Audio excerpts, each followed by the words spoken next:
Hey, Brandon Vukovic here with Multifamily Momentum, and I've got my buddy Christian here again this week with Multifamily Strategy.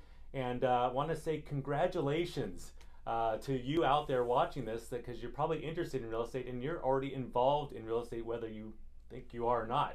You did it. You did it. Congrats, you're there. You've arrived. And the two ways you're in it is you're either renting and you're paying your landlord's mortgage for them, or you're investing and buying for yourself. So you cannot avoid being in real estate, whether you think you are or not.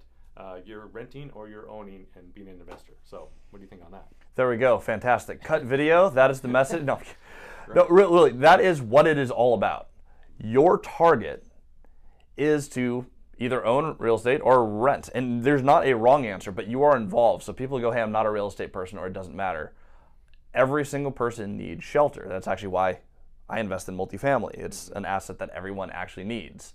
Now, Class A multifamily, maybe not everyone needs that, but in that like Class B range, like that's just a very, very stable asset because it is something that everyone does in fact need. So if you are someone who's on the fence or just doesn't like real estate, you have to deal with it. You're either going to buy or rent. And so today's video is just how do you choose which one you do and what are the options? Right. So I know there's a lot of mixed message, and the media is very, very good at doing this, creating confusion. I have clients now that are like completely freaking out because rates have gone from 3.5 to 7.5, and understandable. That's driving up their payment quite substantially. But you know, if you get in now at 7 or 7.5%, are you going to be regretful if rates go to 10 in 2 years or so? You know, probably not. You'll probably be very thankful that you got in at 7, 7.5.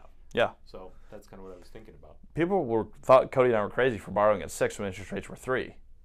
Now I have 6% debt in long-term fixed rate debt when people are borrowing at 6.5, 7. Right. And when you're renting, right, you are not paying down any principal, you're not growing any equity, you are helping that landlord. It's basically 100% interest, right?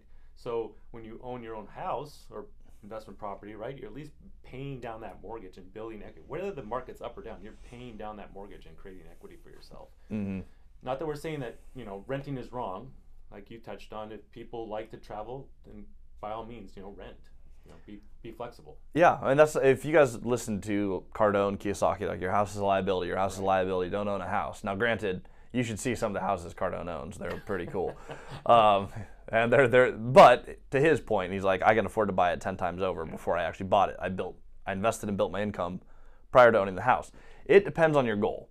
There's some really clickbaity stuff out there. If you want to travel around, or you're, you know, a single person with a cat, like you can probably move around pretty fluidly.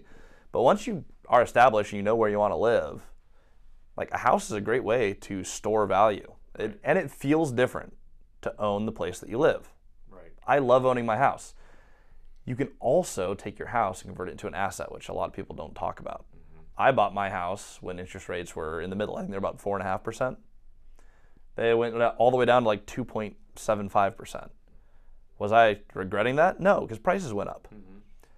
I then took a HELOC, home equity line of credit, out against my house and bought a 38-plex, which pays for my mortgage plus a lot more. Used as a tool, right? Exactly. Now, had I just rented that whole time, I would not have that equity bump. That would be money that I did not have available to invest. I'm not saying you need to borrow against your house.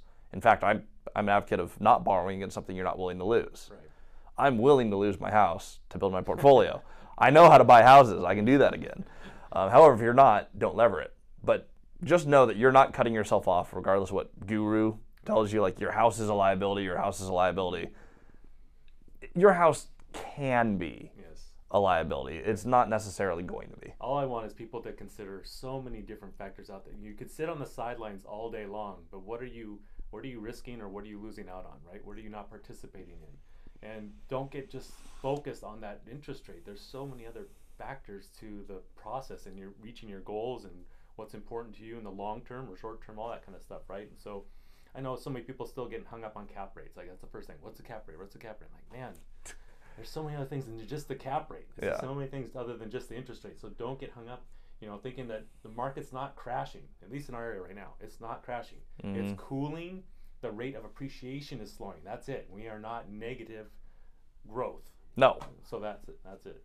And yeah, if you're not selling, the cap rate hardly ever matters. Right. And you buy it, and if it cash flows, you're going to be paid to wait, and you get a hold of your property as long as you want. Exactly.